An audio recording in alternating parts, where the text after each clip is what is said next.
Barbershop conversation, guys. Feel free to hit the subscribe button. So I just want to say thank you to Blood, TicketTv.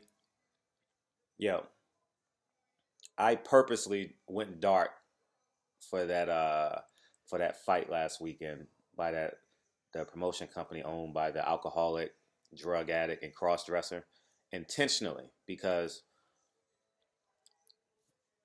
listen, if someone don't appreciate you, why should you appreciate them?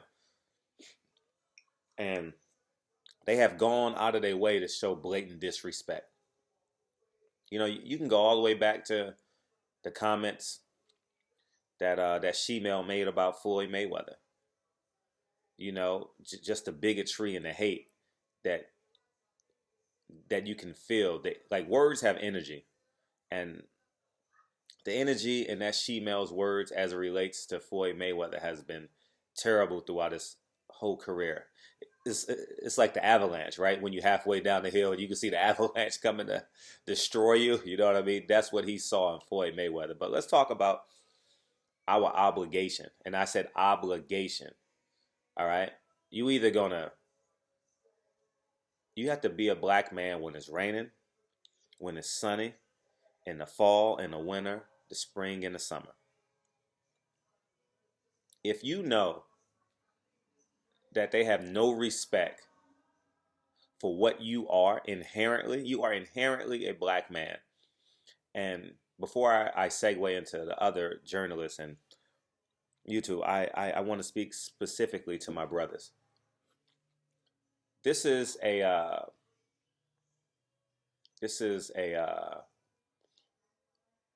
microcosm of the world we live in, and YouTube has given us a platform where we can be us, right? There's very few places on this earth where you can own what you do and be you.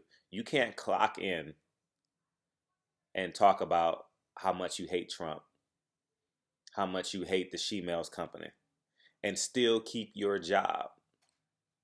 This is one of the few places in America where you can do it, get paid, and more importantly, get your message out and not be reprimanded for it. And this is my message to everybody, all parties involved.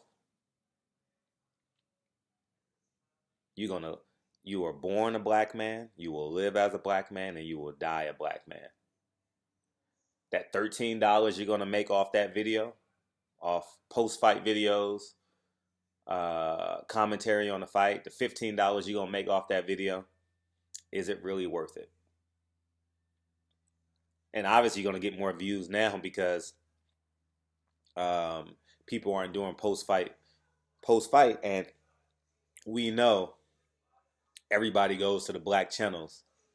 Well, at least I do, because it's more personality involved, and you know, and especially if I'm watching a fight at someone's house and then I leave, I'm always in the car with my headset listening to y'all fight reviews.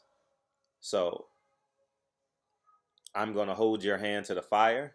I expect the same intensity we had when the emails came out in January. I expect the same intensity in March. I expect the same intensity in May. You know, do you forget if someone assaulted your girl? I know I'm going extreme parallels, but do you forget if someone molests your child? Do you forget that white dude when you were 19 that called you a nigger? Will you ever forget him? I don't forget none of that. How I respond may not be put your hands up, may not be go in the safe and get my guns. No, you know, I'm not going to respond in that manner, but I'm going to use my power of influence. And I have so much personal belief in myself that I can turn my ripple into a wave, that I will continue to be a black man.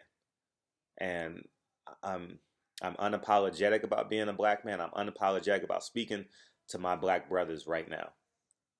And and and it's such irony, right? I'm watching Rhode Island win, and I see the white coach getting all the credit, and all 13 of his players are black. You get what I'm saying? So we get there's a white person interviewing him on CBS. They're interviewing the white coach, but he did the talking. Those 13 players did the playing, and he's gonna get his bonus for winning the Atlantic 10 tournament, going to the big dance. He gets a bonus. He's able to buy another Rolex, and maybe one of these kids get a chance at playing in NBA, and the other 12 of them gotta get jobs. And that's the world we live in. So that she-male, cross-dressing, alcoholic, drug addict company is a microcosm of the world we live in. He has no regards for your black skin. If I call you a nigga, here's how it works. If I call you a nigga, or you disagree with me about a fight, you will do a video, you'll email me, you'll call me. But if a non-black person calls you a nigga, oh, I'll forget about it in 2 weeks. But you'll hold a grudge with me for 8 years. That crabs in the barrel mentality is done. You know what I mean? I don't believe in, I don't support that. As I told you guys, anything on my channel you can pull. I know I cover the fights. I know it's a privilege for me to cover the fight. I know there's stuff that has to go on that allows me to do that.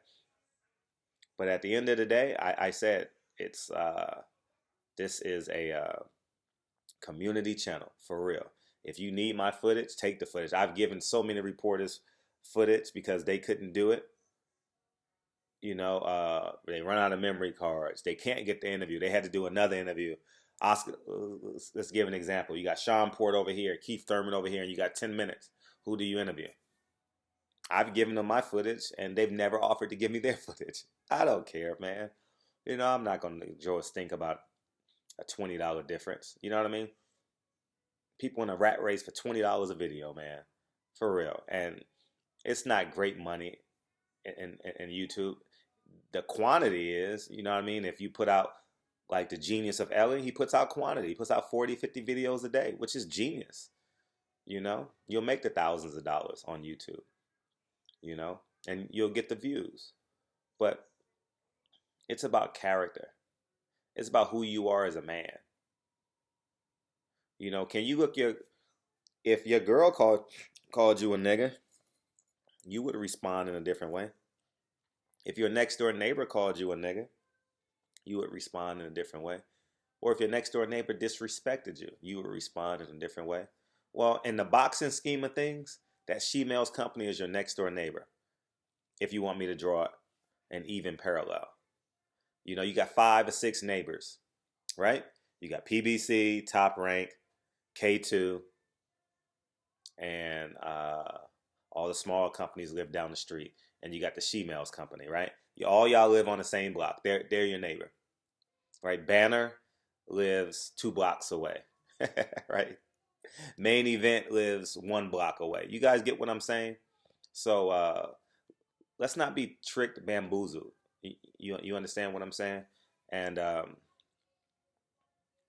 the end of the day, I want to support y'all. I want to support us. FUBU, for us, by us. And I love my black skin, and I will protect my black skin. I've had so many run-ins that you guys don't know about in terms of media, in terms of covering fights, that I just throw under the bridge because I have a bigger purpose, right? And if Golden Boy, if that she-male's company has no respect and don't care whether you buy tickets, why should you support him? And this goes for everybody. If you have 10 subscribers to 150,000 subscribers, why are you supporting someone who doesn't support you? So,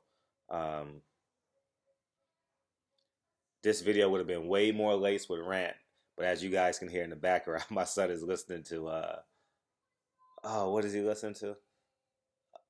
I don't know that. I forget what movie it is. They bleed in together, but So just know what you're doing. Just know everything you do has energy. The butterfly effect is real. And love your black skin more than you love that $15 you're going to make off that YouTube video, or that $30 you're going to make off that YouTube video. Love your black skin more. All right. And I don't want to make this about me, because it's not about me. All right. This is not about money for me. This is about purpose, integrity, and character. Because if I wanted to sell out and make money, I could have been rich a long time ago, guys. Like filthy rich. If I wanted money, I could have sold the Floyd Mayweather film for $500,000. Easy. Easy peasy. You guys say, why? No, I don't. Because I believe in ownership. I believe in myself more than I believe in you, more than I believe in being the media outlets. I believe in me. And that's it. You know, me speaking out against Floyd Mayweather and the things that he said quite possibly could have cost me money. But Floyd Mayweather team respects me. I'm my own man. Floyd Mayweather came up to me and told me, if I ever need anything, let him know. I've never called Floyd and asked him for anything. I have his personal cell number. I've never called him and asked him for anything. I'm my own man. I'm not saying I'm not going to ask him to promote the film. I would be a fool not to do that. I'm talking about like a real favor. So that's what I mean. Character goes a long way, guys. You know what I mean? When people believe you can't be bought, they trust you more. And you want people to have an opinion about your character. Good, bad, or indifferent. You want them to. Don't waver. Be strong. If we can endure slavery as a people, we can endure this bullshit by this she-male company. All right? So Barbershop Conversations, man. Feel free to hit the subscribe button. And shout out to Ticket, shout out to Blood. It was so much content. You know, I had to put my headphones on, man. It was too much. I had my son today. I said, oh man, I gotta put my headphones on. So, anyways, man, Barbershop Conversations, man. I genuinely appreciate you guys. And this is your cornball uncle talking to you, right? Uncle that comes over and gives you knowledge and